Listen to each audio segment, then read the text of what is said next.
Join me, 48 Hours correspondent Erin Moriarty, on my podcast, My Life of Crime, as I take on true crime investigations like no other. This season, I'm looking into the labyrinth of crime and secrets within families. I'm cutting straight to the evidence and talking to the people directly involved, including investigators and the families of victims. Listen to My Life of Crime with Erin Moriarty wherever you get your podcasts. This episode is brought to you by Marvel Studios Echo. All episodes streaming January 9th, only on Hulu and Disney+.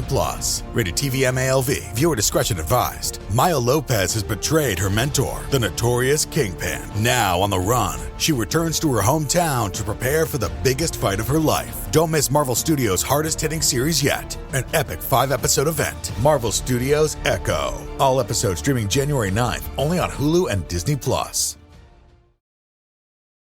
This episode is brought to you by Bumble. Ladies, Bumble is in your corner. They remain dedicated and committed to supporting women, providing a safer space to build kind and meaningful connections. And the way they see it, every day is International Women's Day. So this year, to show their ongoing support, Bumble is investing in the next generation of women making moves for a better tomorrow. Make your move and join Bumble in supporting women. Visit bumble.com/IWD. At Sea Cuisine, our chefs expertly craft and elevate our seafood. And why do they do this? So when this happens... Let's make something quick. We have to be there by 6. Or when this happens... Leave dinner to me tonight. I'll make it something special. You can make a restaurant-quality meal in less than 30 minutes. Our teriyaki sesame salmon, honey chipotle salmon, and garlic and herb tilapia will help you step up dinner tonight. Sea Cuisine.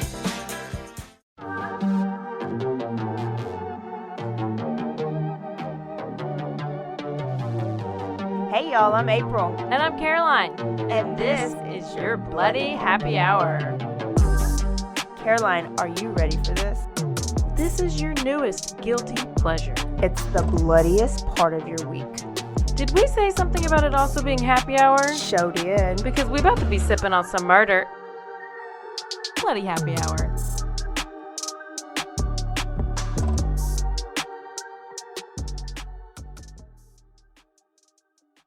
Hey y'all, this is April. And this is Caroline. And this is your episode 3 of Casey Anthony. What remains? What remains? Where do we end off?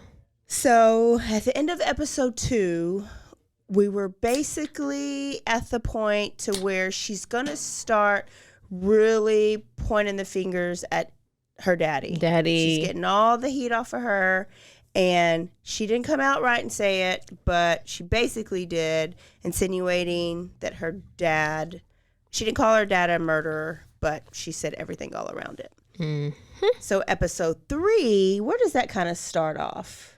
They start off in Orlando, which obviously that's where they are.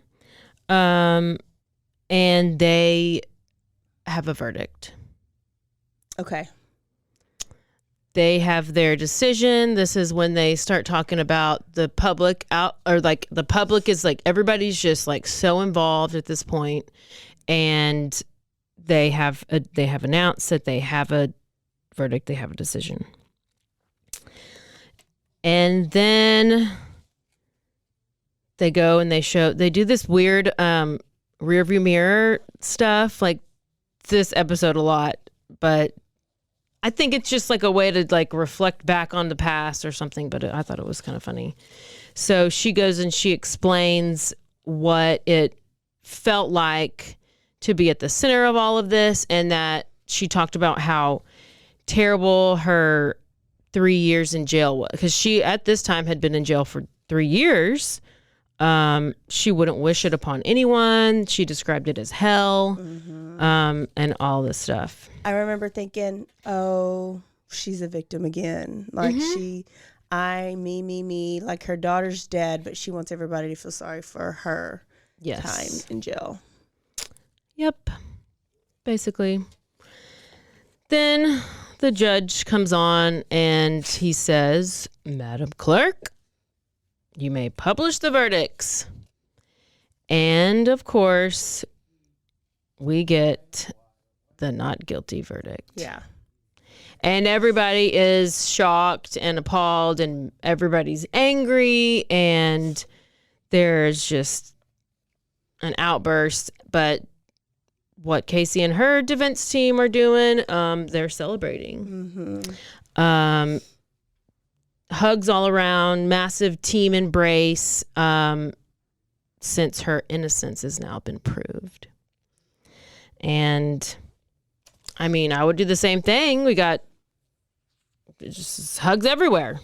And she makes it seem like now everybody knows I'm innocent. Like, I think she really thought everything was going to be okay. Like, go back to normal. She's innocent. Oh, she's a great mom again. And it didn't. She was hated more. She was hated more, and she started to get death threats. So her and the lawyers, right? Yes, the defense lawyers reported several death threats, and then they were trying to figure out like where they should go because they needed to get her out of there. This, if you are watching, this is one of the pictures that went around. It's a picture of an image with a bullet in her head, and it says, "Keep smiling, bitch." With the forehead that big, the headshot will be easier. Wow. Oh my gosh. Oh gosh. So one of those lawyers had to go to France. The female lawyer, like, she was like, let me get my shit out of here and go to France because it got real crazy for her. And then it kind of goes a little bit more. Yeah, they had to like leave. Yeah, they all had to. Yeah, you're right. They all had to go and leave because there was nowhere. They couldn't stay there. She couldn't stay there. And then it comes out that she's going to start living with this guy, Pat. Yeah, Pat McKenna. And the media's over here burying Casey Anthony, and so this is when the defense team steps up and kind of helped her out on where to live. So Pat McKenna took her in as part of his family. I think the rule was like no pictures. But she lived with him for free, and she said that it was let me go back. It was the closest thing that she had to a real father. Yeah, I have that down too. It says Casey has become part of the family and groups of friends, and she became like a daughter to him. And they make sure to point out, because they want to help us feel sorry for Casey, that she didn't have anybody. Her friends turned against her. They said her family turned against her, but she turned against her family. Yeah. And everybody that was in her life before went and sold or shared every detail of every minute that they shared together. Every intimate moment, embarrassing or uncomfortable moment. Yeah. And so then they talk about how hard it was for them to kind of build a relationship with her, because she just was taught not to trust. She was hard to break down. Yeah. And then she went to intense therapy, and now she's cured, I guess. She's cured. She's pretty much cured. This is a clip of a guy who said this was a roommate to the one guy that she dated. Yeah. Says that there is absolutely nothing that Casey could ever say to anybody that is going to make me believe that she wasn't in some way responsible or involved with Kaylee's death. And he was pretty adamant about his opinion, and then it starts changing towards the end of the episode. They ask her if she ever gave Kaylee any Xanax, which of course she denies. So I still don't know. I still wonder where Zandy the nanny came from. If he said that, the guy that I forgot his name, the guy that you just showed, he said in one of these episodes that we refer to, he put it together, that when she said, when it came out that she was saying Zanny was the nanny, he put it together that because to him, Zanny is Xanax. Yeah. And nobody ever says she really said it. He just kind of put that into somebody else's head, and then people like ran with it. So I guess he kind of took responsibility for coining that term, maybe. But I just don't. I mean, she went along with it though, like this whole time, or for those 30 days, like went along with saying that Kaylee was with this nanny lady. Yeah, like it was just. Oh, she talks about why she does that. So we'll get there. So I do want to say that, like, during the trial, because we said that she got not guilty. One of the things that came up that that helped her get that not guilty was that there was no evidence, because remember the prosecution was saying Xanax and then, or chloroform. Chloroform. And that she was duct taped at the mouth. And the evidence for whatever remains that they had, there was no DNA on the duct tape. So that kind of threw out that duct tape could have been over the mouth. And then also threw out that it was even part of the body. So they were saying, so it goes into the story of later on what they say, how the body was probably actually wrapped up is that the duct tape was part of the trash bag. The trash bag? I think. I was kind of... Because she was wrapped in a blanket. In the Winnie the Pooh blanket. In a trash bag. Yeah. And so they were saying that the trash bag was actually duct tape. So, but because she was out there for so long, the duct tape was closer to her because the trash bag, I guess, had blown away. See, that's so that kind of rules out the story that the prosecution had for Kaylee, which made people think, well, there's really no evidence that she did tape up the mouth, or, the evidence doesn't fit their story. Yeah. Okay, so then she's asked about the Xanax, and then she goes on to watching her parents on Dr. Phil. So her parents are going, and they're doing interviews on different news channels and different places. And so what's happening here is Dad George is telling law enforcement one thing, and then he's telling the media another thing. So he's telling law enforcement that he does believe Casey was involved, and then he's telling the media that he does not think that Casey was involved. And so in this clip, it's just, and you blamed her then, and you blame her today. They're just asking questions. The dad said that he does blame, he just goes back and forth. I want to think that he has power. So then Casey goes on to say that her dad has had the same pattern for 11 years, and that he's throwing her under the bus for what happened and for money, and he's doing it all for money. He's going on these shows for money, and he's saying all this stuff for money. Yeah. And this is when she was like, why blame me for something I didn't do? Yeah. Why blame me then? Why blame me now? I wasn't the only one in the house. Like, why would it just be, which I can understand that too. 3 people lived with Kaylee. Why wouldn't you rule out all 3 of those people so that 10 years later, when she comes and points the finger, we have evidence that says, nope, actually, here's this and here's this and here's that. We don't have that. Was not the only one home. Then they start doing this animation thing again. Every leader wants their employees to live and work happily ever after. Thankfully, you don't need a magic wand or a fairy godmother to make that dream come true. HR, payroll, and workforce management solutions from UKG give you the tools you need to support and celebrate all your people. Make your fairy tale workplace a reality with UKG. UKG, our purpose is people.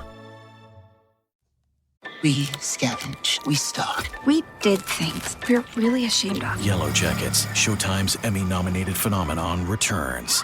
There was some darkness with us. I thought when we were rescued that we left it there, but he brought it back with us. We hear the wilderness and it hears us. We hear the wilderness and it hears us. I thought you'd be more excited to see me. Yellow Jackets, new episodes streaming now, only on Showtime, and now stream Showtime on Paramount+. This episode is brought to you by Bumble. Ladies, Bumble is in your corner. They remain dedicated and committed to supporting women, providing a safer space to build kind and meaningful connections. And the way they see it, every day is International Women's Day. So this year, to show their ongoing support, Bumble is investing in the next generation of women making moves for a better tomorrow. Make your move and join Bumble in supporting women. Visit bumble.com/IWD. At Sea Cuisine, our chefs expertly craft and elevate our seafood. And why do they do this? So when this happens, Let's make something quick. We have to be there by 6. or when this happens, Leave dinner to me tonight. I'll make it something special. you can make a restaurant-quality meal in less than 30 minutes. Our teriyaki sesame salmon, honey chipotle salmon, and garlic and herb tilapia will help you step up dinner tonight. Sea Cuisine. So the dad starts to say that Casey belongs in jail and because of Kaylee not being here. And then it says Casey Anthony's parents did interview for money. Casey says she's lost everything. Says she's lost everything the day that she lost her, meaning Kaylee.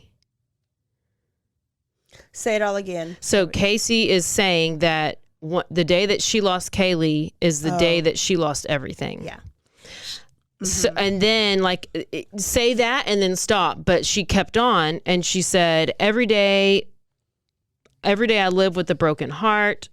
Why didn't my dad call 911? Why did he keep blaming her for something she didn't do? Blah, blah, blah. We had this animation where she's looked like all these memories are in these boxes, and she's never looked through all these boxes because she's just protected herself, and now she's about to dive deep into these boxes and have this big, have to face her past and stuff. It's just this weird. And her reasoning for not talking about this whole time, because it's too painful. Oh, but not for her. I mean, yeah, for her.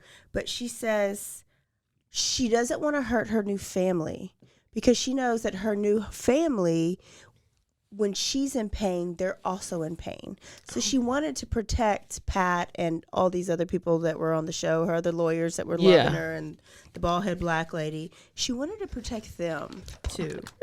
That's so nice of her. But I hate, why didn't Dad call 911? Why didn't you call 911? You called 911 at the club. At the club, whenever you spilling drinks on people. Yes. You did not hesitate to call 911. You knew that number real quick. I mean, you just can't with this person.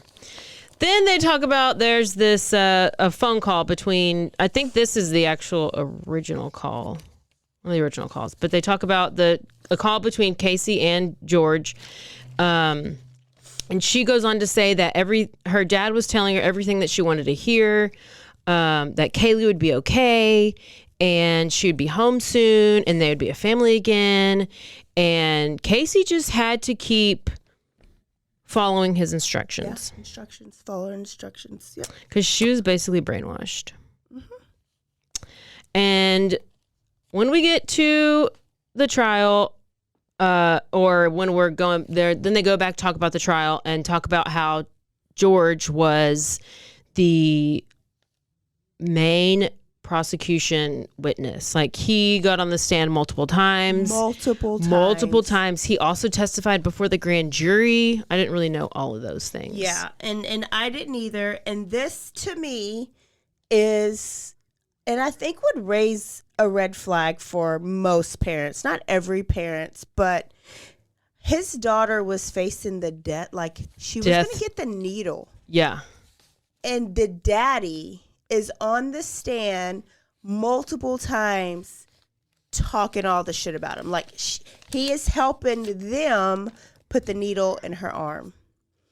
And what usually doesn't happen is if you have to testify, you're not allowed to sit in the audience in the courtroom because you can't hear what's going on, right? Because then you could put together things and maybe change your actual testimony. Well, because he was a relative of the victim or survivor of the victim, he was allowed. So he was there all during the trial. Then he got to get up and get on the stand, and who's to say he wasn't like adding or changing his testimony to fit the story. Ultimately, his daughter didn't die, right, or didn't get put in the death penalty. But I thought of Dahmer's dad, right? He did 10 times more Kaylee ever did, right? He did 10 times more Kaylee ever did. More than Casey ever did. Dahmer's dad? Dahmer did. Dahmer did 10 times more of what Casey ever did, right? Yeah. But dad was still in his corner. Right. Bundy's mom got on the stand. Testified. And tried to help him live. Yeah. Because he could help people, right? Yeah. I've never seen a parent help put a needle in somebody's arm. This is why I think George, I'm not saying Casey is not guilty. This is why I think George is sketchy. George is sketchy as AF. Yes. I think the whole family's all. This helps me. The brother is probably the only innocent one, and he's nowhere to be found in any of this. Yeah. He does get on the stand and say something that I think also helps Casey later on. But so all this stuff is coming about. They're really pointing the spotlight on George's dad on Casey's dad during episode 3. He says stuff like, my daughter knows what's going on, but is not saying anything. They also have cops. Is that coming up? Like they're interviewing different policemen that were on the case. Well, I remember they just focused on him and how many times that he was on there and testifying. Yeah. And that Casey had no idea he was going to testify against her. Right. And then what he had told the investigators was, what does it say? I dropped off. I was approached by her father. I don't know who's saying this. I was approached by her father, George, who stressed his concern that his daughter is holding back information. I guess this is the stuff that he's talking about, to the investigators, saying that she's a liar, don't believe anything she says, all this stuff. So they asked one of the investigators. And then the very next minute, he's going on TV saying, I don't believe my daughter could hurt anyone. Yes. Yeah. They have a cop on there saying, one of the cops that was on the cases. Yeah. They were asking like, did you ever think George was a suspect? And they said, no, he seemed like a good dad, a good grandpa, a stand-up, honest guy. We had no reason to think he was a suspect. George is the one that told the police that Casey was the last one with Kaylee.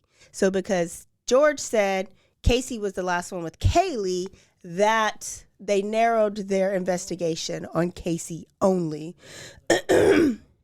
which I think that's where it should be.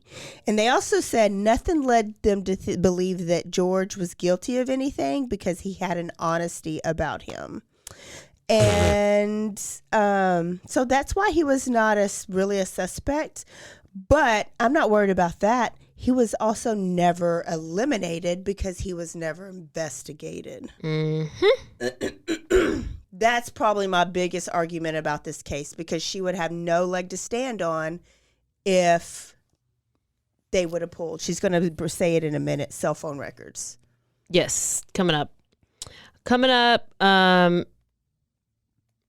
Yeah, in a little bit. But this, let's see, on Kristen Patton, I think was her name. Yeah, Kristen Patton she says, I love studying court cases. I love acquittals especially. So this lady is a citizen journalist, and she wanted to solve the case.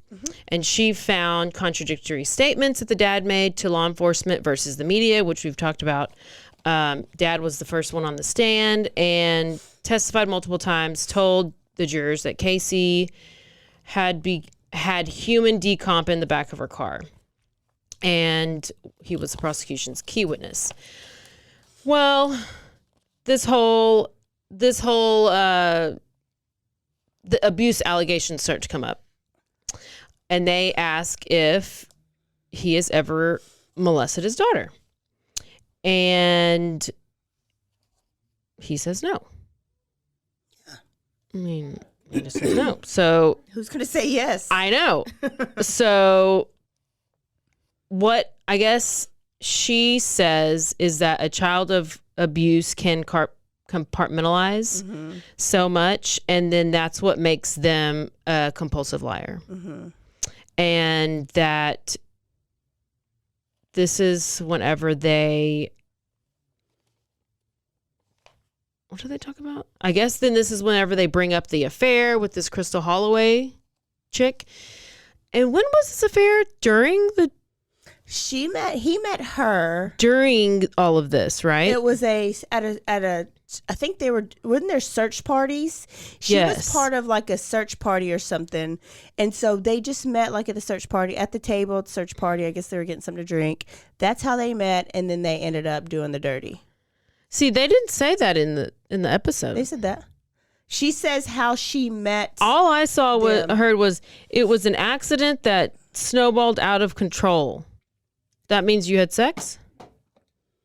On episode 2, it came out that this is how they had an affair, and then it says like how they met, and it was after all this was big in the news. She had helped go and do like a search or something for Kaylee, and that's how they met, and so they ended up going to a hotel and doing the dirty. Well, there you go. So I guess this didn't really sway anybody because... I mean, what? That lady up there, what was the... She helped them get Casey off. Because she said that the dad says Kaylee died from a horrible accident, right? That makes the dad look sketchier. So if the more sketchy the dad looks, the less innocent, or it gives more reasonable doubts that Kaylee did it. So the whole Casey, shit. It's okay. That the whole prosecution story is that she did it. She's the murderer. She acted alone. She's a horrible mom. But all these other things are saying, but they're not presenting any evidence towards that. They're presenting hearsay. She had a horrible lawyer. I mean, prosecution had a horrible lawyer, right? Prosecution. Prosecution was horrible. Yeah. Yes. And there was everything else that they're hearing gave them a reason to have a reasonable doubt. And I think Side Piece helped, like... Yeah. That makes sense. Seal that deal. Yes, that's a good way to explain it. And then the whole like thing with the decomp in the car, like she said that she was like, "Oh, I had some trash in the car and I forgot about it and I left it." Yeah. And it just smelled like trash. It was a horrible smell, and the dad was like, "It smells like decomposition." And then they're like, "No, it didn't." But somewhere else he said it smelled like old pizza. So he would go one place and says, "Oh, it just smelled like old pizza." Then to the police he would say it smelled like decomp. And then she's like, well, he's a former policeman. Casey said this. He's a former policeman. If it smelled like decomposition, you know the protocol more than anybody would. Why didn't you follow any of that protocol? Yep. So, and stuff like that came up. But this Kristen Patton's also like finding it and putting it all out there on her blog. And then somebody from the jury came out and they said that George had a selective memory and he had like specific things he would remember. Like I think they asked him about what do you remember what Kaylee was wearing the day that she died? And he described it like to a T, including the color of her shorts, the color of her socks, and her sandals. And they're like, well, what was your wife wearing that day? And he was like, I don't know. Yeah. So they thought that was interesting. Then we have, this is where we get to the phone call records. They basically show that, what do they show, I guess, what did the dad say, that she was at work all day, and then the phone records show that she was not at work all day. And then they go, but they didn't look at his phone records to see where he was all day, because they didn't even pull his records. And then they eventually go and pull these searches on the computer. And on the computer, on somebody's computer, the term foolproof suffocation was searched for. And Casey says that her whole family had the password to this computer, that it was her computer, but her whole family had the password. And then they go and they say, and then nobody had the password. So we don't know who's searching it and who has the password. I mean, this whole family is just a bunch of lying liars who lie. That's all they are. They're all lying. They're all liars. So this computer, they try to fill in the gaps of the phone calls and the time, but I mean, nothing's adding up. And they asked the cops, did y'all ever pull his records? And they said no. Yeah. Because Casey was like, okay, you have my records, but did you pull my dad's? My dad lived 10 minutes away. He could have easily left or worked 10 minutes away. He could have easily left work, went and did that search and gone back, and nobody, like, he could have done that in between that time frame of whatever that search happens. But there's no evidence to really rule him in or rule him out. I didn't realize that his car wreck was in 2019, but it is. Her dad got in this big, huge car wreck where he almost died, and that's what he had to wear. Didn't he try to commit suicide? Yes. They didn't even bring that up. They didn't even bring it up. That we knew that what from was it though? I know your episode. He had gone to a hotel and he was saying he was so depressed, and so I think maybe took pills and tried to kill himself. Wrote a letter and everything, but just said that because it was just like he couldn't deal with like not having Kaylee or whatever. But why did they not bring that up here? I don't know. Because I think that also can show like, oh, I'm so upset about what I did. Yeah, I don't know why they would have left that out. Yeah, that's surprising. So in 2019, January, Dad gets in a car wreck, and then he goes on this, Dr. Oz show, and basically says that he wants Casey to forgive him. And then they're like, well, what do you want to be forgiven for? And she's like, yeah, what do you want to be forgiven for? And he was like, I just want her to forgive me. Whatever she thinks I need to. Yeah. Whatever she would tell me. Like, he didn't say. He was just like, whatever she thinks or says. It was very cryptic. Yeah. I want to apologize and I want to be forgiven. But Mom says right there, it was a horrible accident. Yes. During that clip. And so Casey gets all excited. She's like, what? What was an accident? So I do think that was I think they're bringing out the things that are even sketchy. Let me see something real quick.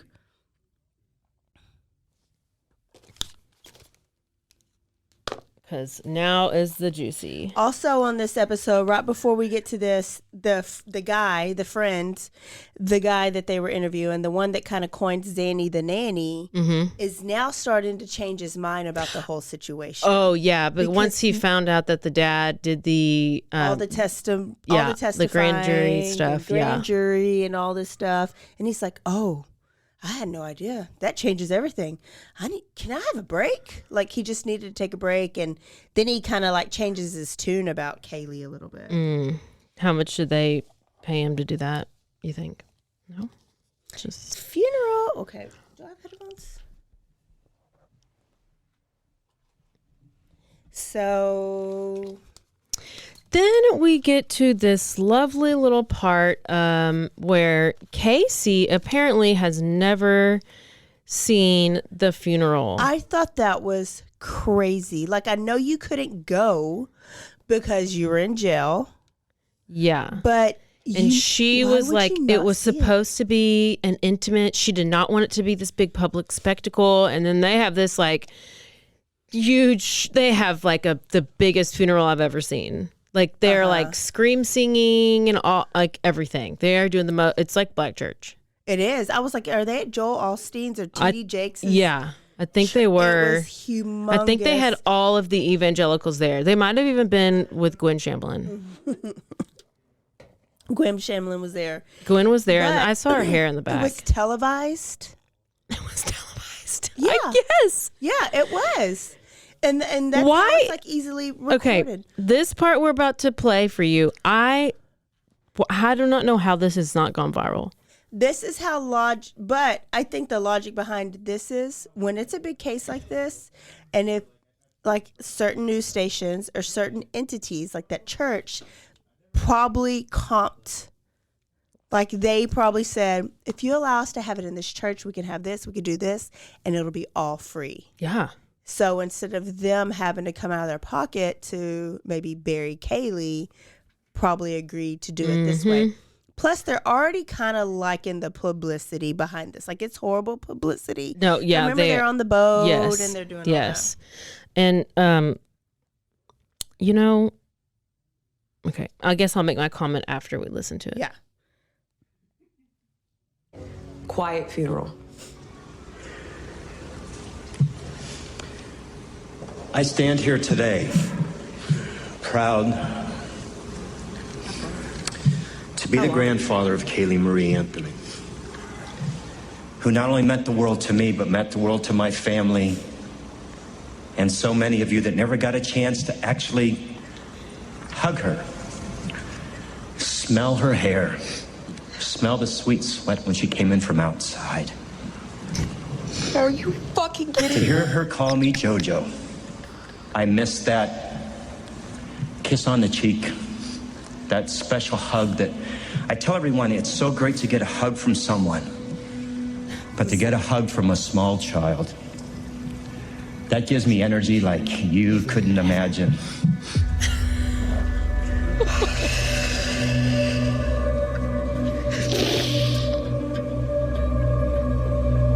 Keep it going. Keep it going. That's not normal. She right. Nothing about that is fucking normal. You're outright telling the world that you're a pedophile. Not really.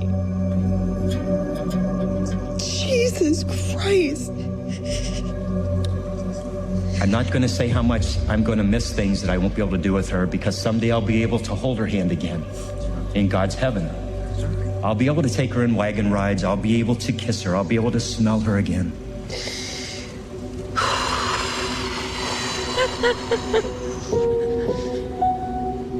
What are you thinking?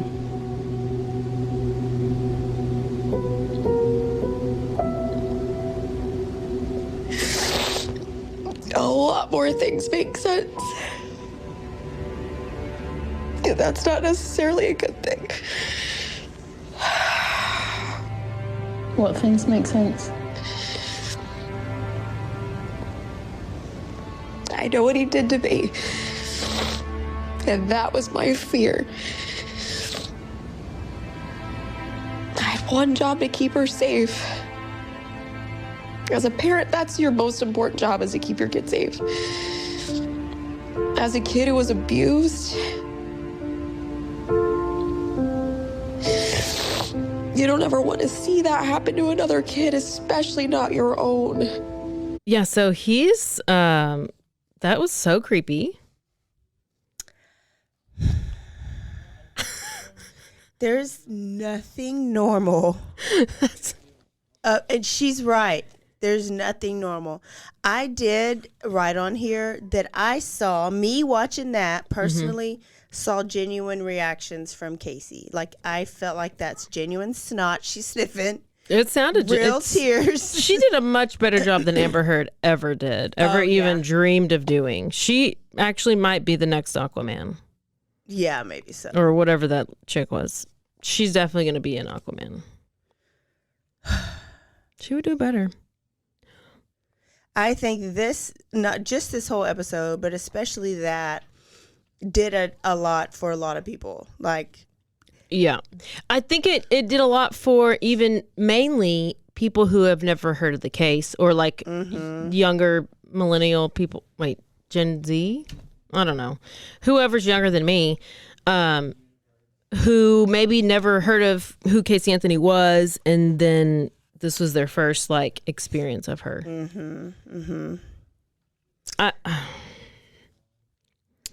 A little bit after this, they ask her, why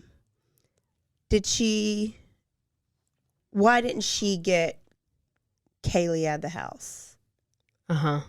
Like, if you knew what your dad did.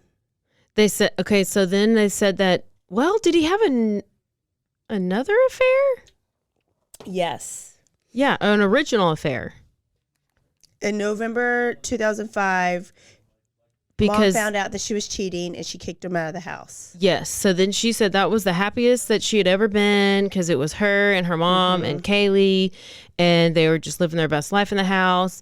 And then Dad was kicked out, but then Dad got brought back in. Yeah.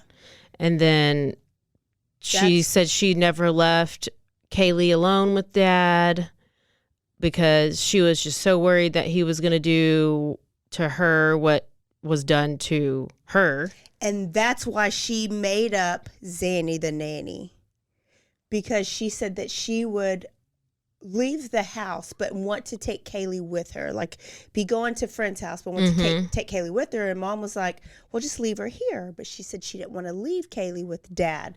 So she made up that her friend had a nanny named Zanny or Zenaida or whatever. But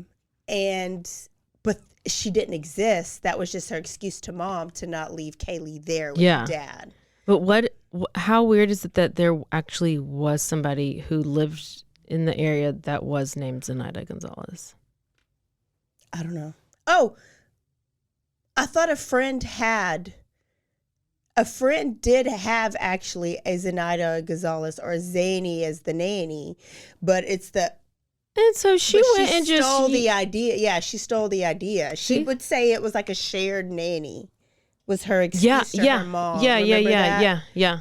And then the other friend later on is the one that said is like, oh, there's no... when they found out that Zanny, the nanny, didn't exist, that's when he was like, because Zanny is actual Xanax. Yes. So she closed up that hole of why she made up the lie about Zanny in her head. She closed up that hole. She also closed up the hole of because when Dad came back in the house, she said she knew she needed to get her and Kaylee out, and that she told her mom that she was still working at Universal Studios, but she was actually bartending and doing other things. And she was trying to get money, and that way she could save up for a place to get her and Kaylee. She said it was good money, and she had a lot of cash, and she didn't want her mom asking why she had a lot of cash. Then I was like, bitch, why are you stealing people's checks? Oh, yeah. Why are you stealing checks from your mom and your friend if you're making good money? But this was her way of getting out. This is how she was going to get her and Kaylee out of the house with her dad. So there's another lie she just sealed up for us so that we don't have to question her about that, Caroline. That's so nice of her. I know. She's very good at that. It goes to the... That's my last picture. Jail scene at some point where she's in jail and she's on the phone with them. And so after this, she says, she's on the phone with her mom. She's in jail. Her mom and dad are there. And she says that this whole time she thought her dad, quote, had kidnapped Kaylee and was keeping Kaylee away from her. Yeah. But here's my thing. You're in jail. Like, you're in jail. If this is the story, at one point do you not say, Dad, tell Mom, I need to get out of jail? Like, at one point do you say, I'm sorry, I can't be patient anymore. If this is real. Why would you not tell your attorneys anything about your dad? Like, But she claimed she loved her mom so much when it was her and her mom, right? So if she trusted her mom like she claims she was when it was them three, they were a safe environment. Like at what point would you not say, okay, Mom, this is actually what's going on? Like maybe confide in your mom a little bit. Maybe not about the whole molestation, but you can confide in this is what happened. Ask Daddy. Daddy knows more than me. It's because it's not the story. What is the story? They also asked her again, do you think she could have drowned? And then she talks about the ladder and the pool, and she couldn't have got up there because the ladder was not there. Then the tears come again, and she says the only way she could have gotten in the water is if he put her there to cover up what he did. And that if I would have called 911, that the police would have saw that she was wet, ruled it a drowning, and not examined the body and saw that she probably was abused. That's a lie. They would have still did a damn autopsy.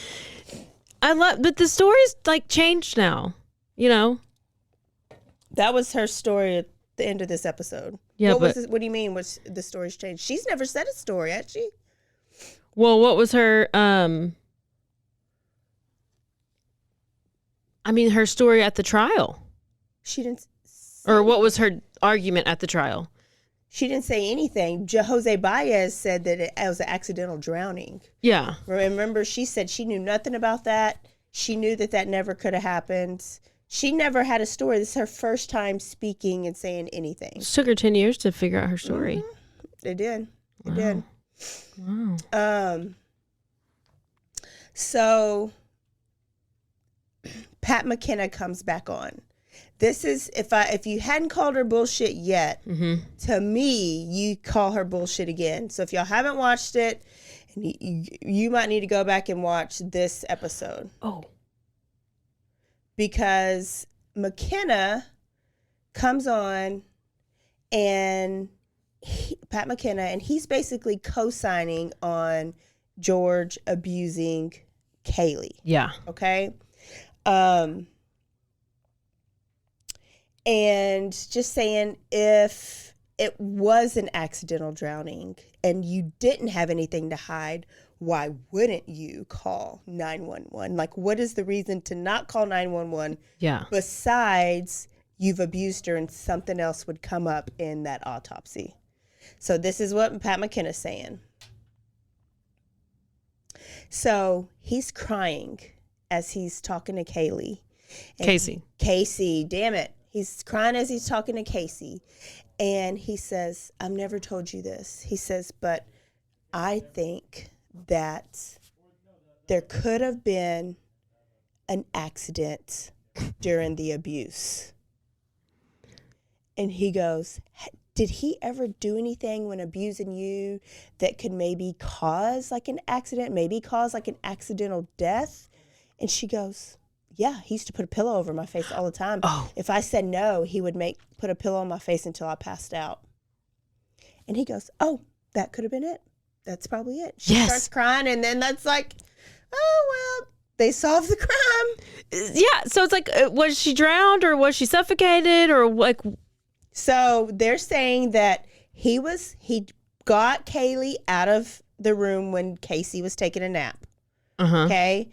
And that he abused her and put a pillow on her over her face to muffle her screams. And that by the time he was done or got off or whatever, Kaylee was actually dead. Accidental. Like he didn't mean to. He just wanted to abuse her. He didn't want to kill her. Yeah. So then he dipped her body in the water to make it look like she had drowned. Yes. And then when he showed Casey Kaylee's dead, lifeless, cold body, she said, okay, well, I'm gonna go get a tattoo, and I'm gonna go to the bar. And Dad she's said, accusing him of being a kidnapper, because remember she said so now he's is a kidnappist. So her story has changed within the episodes. Within the episode. Yes. Like it just goes everywhere. And then she goes back and she's just like, every day gets harder. I wish that I could wake up and Kaylee's right next to me. She's right next to me. She doesn't say Kaylee. No, she barely says Kaylee. The sweet little kid. It's just so hard for me. Me. I. I was such a victim. I wasn't there to fight for my kid. Bitch, you don't even know who the daddy is because you had Rapegate and you've been molested by every single person you've ever met. Everybody. And then it just ends with her going back to the house. I wish Caroline would have went to the house when she was in Orlando a couple years ago. And she's crying again. And she says that she has begged her mom for the ashes, Kaylee's ashes. Oh, yeah. Because she wants to scatter the ashes around all the places that Kaylee never got a chance to go. I never even got a chance to go either as a kid. Oh. So then it had to go back to her. It's all about you, actually. Let's go back to that. And she deserves that more than just being placed on a box. In a box on a shelf. Yeah. So that's it. There you have it. I want to know what you guys think. Caroline, I need your conclusions. I think that the whole family is messed up and they all lie a lot. And Casey had definitely something to do with her death. But I don't know about if the dad did. I know he was a weirdo and kind of like real creepy, but I don't know if he had anything to do with her death. Yeah. I don't think Kay. I feel like I still feel like she gave Kay, because they don't even talk about what was going on for those 31 days. They just say she didn't call police for 31 days. She didn't call it, but they just didn't go into it how it should have been gone into. She was gone. Well, the mom said in that initial phone because call the she was mom gone. was like, yeah, because she was actually not even at the house. She was like living with her boyfriend at the time, or like staying at his place this whole time. So that's why the parents are like, "Where's Kaylee? Where's Kaylee? We don't like what you took her." So why is she saying, "Oh, Kaylee's fine"? Kaylee's like she's saying that she covered up this. That she was pretending that Kaylee was fine because her dad was telling her to pretend that it was fine because he was taking care of it all. Like, it's so crazy how much stuff they leave out in order to paint the picture. That's why I was like, I'm missing so many. There's so much missing from it. But if you want to have your narrative, then you got to do what you got to do, I guess. Yeah. I don't think anybody's a cold-blooded murderer. I think that whatever happened was I do, an and his name is accident. Brian Koffenberger. I think that it was an accident, and but I think it was an accident on Casey's behalf. However that might have been. This has taken so much of my life. Like I'm just trying not to like sift through it. Right. Like trying to predict something that's going on. I'm just going to ask Jesus when I get to heaven. Like I'm going to ask it. I'm counting a ton of other things. But I don't know that anybody's a cold-blooded murderer. I do, though, think Dad probably was an abuser. And I think that Casey used that to her advantage. But just because you're an abuser doesn't mean you're a killer. So I think it's two separate things. The last thing that did come up at the end of this, brother did testify at trial. And this is also what helped get Kaylee off, is because brother got on the stand and said, our whole life, every animal that we've ever buried was buried in a trash bag with duct tape. Was wrapped in a blanket and put in a trash bag and duct taped together and buried in the ground. So that is exactly how Kaylee was doing. But that doesn't mean that Dad did it. I know. That just means y'all learned how to do it because y'all went through that. Yeah. So Casey still could have done it. But it still created reasonable doubt. And those jury rooms, man, it's hard to get everybody to convince to unanimously agree. Guys, tell us what you think. Yep. Tell us what you think, because that's all we're talking about, this stupid person. Yeah. Done. Tired of her. Done. Over it. You're welcome. We hope you enjoy all 3 of these. And let us know. Do you think she is guilty, innocent? George, guilty, innocent? What do you think?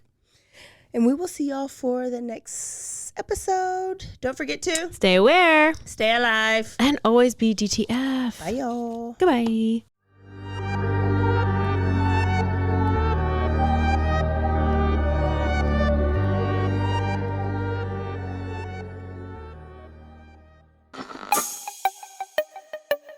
This has been a Rogue Media podcast.